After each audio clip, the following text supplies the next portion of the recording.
Hello everyone, welcome back to my channel Laboni study tutorial. চলে এসেছি একটা নতুন ভিডিও নিয়ে। আজকে আমি দেখাবো ম্যাথের উপরে একটা টপিক, সেটা হচ্ছে দশমিক ভগ্নাংশগুলিকে কি করে শতকরায় প্রকাশ করা যায়। ঠিক আছে, এর আগের ভিডিওতে কিন্তু আমি দশমিক মানে সামান্য ভগ্নাংশগুলিকে কি করে শতকরায় প্রকাশ করা হয় সেই ভিডিওটা দিয়ে দিয়েছি। আর এবারে আমি দেখাবো দশমিক ভগ্নাংশগুলিকে কিভাবে শতকরায় প্রকাশ করা যায়। ঠিক আছে, এগুলো কিন্তু সমস্ত 5 to 10 পরীক্ষার জন্য খুবই ইম্পর্টেন্ট। আর কিছু ইম্পর্টেন্ট থেকে সিলেক্ট করে রেখে দিয়েছি, শর্ট কোশ্চেন হিসেবে পরীক্ষাতে খুবই দেয়। তো চলো এগুলো ভিডিওর মাধ্যমে শেয়ার করছি।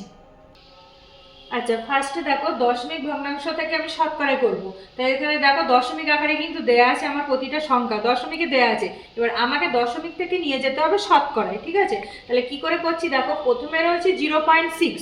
তাহলে 0.6 আছে, মানে আমি এরকম করে লিখি 0.6, মানে পয়েন্টটা যদি উঠে যায় তাহলে পয়েন্টটা তুলে দিলে নিচে কত আসবে, 10 আসবে। তাহলে এখানে কিন্তু পাচ্ছি সমান সমান 6/10। 6/10 পেলাম। এই পয়েন্টটা কিন্তু উঠে গিয়ে হয়ে গেল 6-এর নিচে 10, তাহলে 6/10 হলো। এইবার এর সাথে আমি গুণ করে দেবো 100। 100 কেন গুণ করব, কারণ আমাকে তো শতকরায় প্রকাশ করতে হবে, আর শতকরা মানে কত, 100 গুণ করতে হবে। শতকরার পার্সেন্টেজ মানে কিন্তু 100 গুণ করে দেবো এর সাথে। তাহলে এটা ব্র্যাকেট করে দিচ্ছি। তাহলে দেখো 6-10-এর সাথে আমি 100 গুণ করে দিলাম। এবার গুণ করার পরে এবার দেখো কাটাকুটি করে ছোট করা যায় কিনা, আর পার্সেন্ট চিহ্নটা দিতে হবে যেহেতু 100 গুণ করছি। এবার কাটাকুটি করছি, দেখো এখানে একটা শূন্য, এখানে একটা শূন্য কেটে গেল। ঠিক আছে, তাহলে কত পড়ে থাকছে দেখো, নিচে আর কোনো সংখ্যা নেই, ওখানে 6 আর এখানে 10। তাহলে 6-10 হয়ে গেল 60। তাহলে 60 হয়ে গেল 60, আর এই পার্সেন্ট চিহ্নটা এখানে দিয়ে দিতে হবে। তাহলে আমি এই 0.6 থেকে আমি দশমিক ভগ্নাংশ থেকে এটা শতকরায় প্রকাশ করে দিলাম। তাহলে আনসারটা কত পেলাম, 60%। ওটা হয়ে গেল আনসার। এবার সেম ভাবে পরেরটা করছি, দেখো এখানে আছে 0.02। তাহলে 0.02 মানে প্রথমে দেখো 2 লিখছি, যেহেতু উপরে 2 আছে 2। এবার তার নিচে কত লিখবো, পয়েন্টের পরে দু ঘর আছে, পয়েন্টের পরে দু ঘর মানে আমি লিখবো 100। পয়েন্টের পরে দু ঘর মানে কত লিখবো, 2/100 লিখলাম। এবার পরের লাইনে কি করব দেখো, 2/100 যেটা হলো তার সাথে আমি সেম ভাবে একটা 100 গুণ করে দেব। 100 গুণ করছি তার কারণ ওটাকে আমি শতকরায় প্রকাশ করব, আর পাশে লিখে দেবো পার্সেন্ট চিহ্ন। এইবার কাটাকুটি কি হচ্ছে দেখো, উপরে 100 আর নিচের 100 ডাইরেক্ট কেটে দিলাম, উপর নিচে দুটো 100 কেটে গেল। তাহলে কত পড়ে থাকছে দেখো, শুধু 2 পড়ে থাকছে, শুধু 2। আর এই হয়ে গেল পার্সেন্ট চিহ্নটা দিতে হবে। তাহলে এখান থেকে ক্যালকুলেশন করে পেলাম 2%। এটা শতকরায় প্রকাশ হয়ে গেল। আচ্ছা, নেক্সট পরেরটা দেখো 0.57 আছে।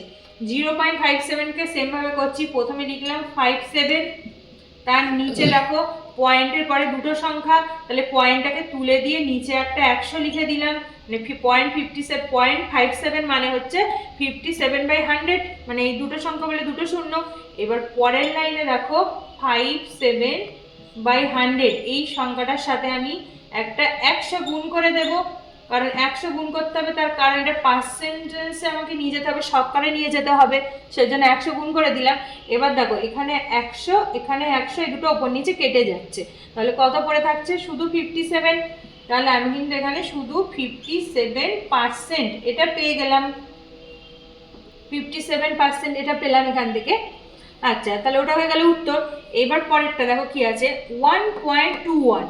1.21 আছে, তাহলে 1.21 মানে এটা আগে লিখে নিই সংখ্যাটা, 121 পুরো সংখ্যাটা লিখলাম।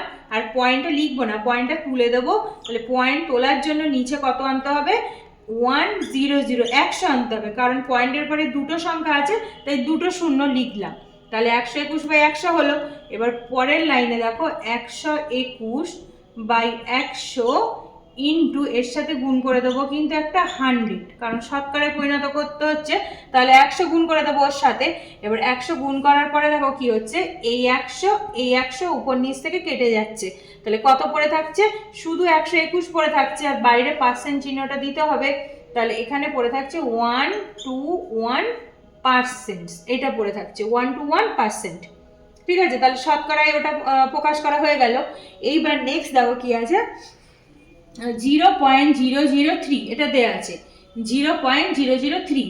তাহলে প্রথমে ওপরের সংখ্যা তো শুধু 3 আছে, 3টা লিখে নিলাম, বাই দেখো পয়েন্টের পরে কটা সংখ্যা আছে, পয়েন্টের পরে একটা দুটো তিনটে সংখ্যা আছে, তাহলে কটা শূন্য লিখবো?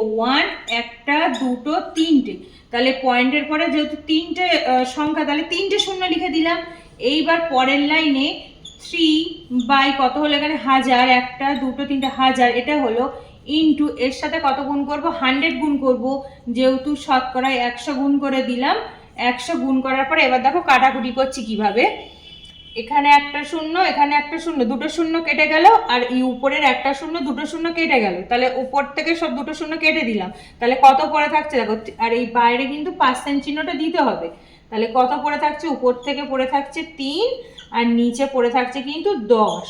তাহলে উপরে 3 আর নিচে পড়ে থাকছে 10, কাটাকুটি করে তাহলে আর যাবে না। তাহলে এটাকে তো পার্সেন্ট হবে, 3/10%। এইভাবে না রেখে আমি কি করে লিখবো? 10 দিয়ে যদি ভাগ করে দিই তাহলে হচ্ছে 0. তাহলে 3/10% মানে কিন্তু ওটাকে লেখা যায় 0.3%, এটা মানেই এটা। তাহলে এটা হয়ে গেল কি? দেখো দশমিক ভগ্নাংশ থেকে কিন্তু শতকরা ভগ্নাংশে ওটা আমি প্রকাশ করে দিলাম। ঠিক আছে, এই অঙ্কগুলো কিন্তু খুবই ইম্পর্টেন্ট, যে কোনো পরীক্ষাতে কিন্তু খুবই আসে শর্ট কোশ্চেন হিসাবে। তো সে কটা বেছে বেছে ইম্পর্টেন্ট দেখে আমি করে দিলাম। তো আনসার কত হয়ে গেল এখানে? 0.3%। আজ তবে এতটুকুই থাক। তো thanks for watching my video. আজকের ভিডিওটা যদি তোমাদের ভালো লেগে থাকে তাহলে ভিডিওটিকে লাইক, কমেন্ট, শেয়ার করো এবং চ্যানেলটিকে সাবস্ক্রাইব করে দিও।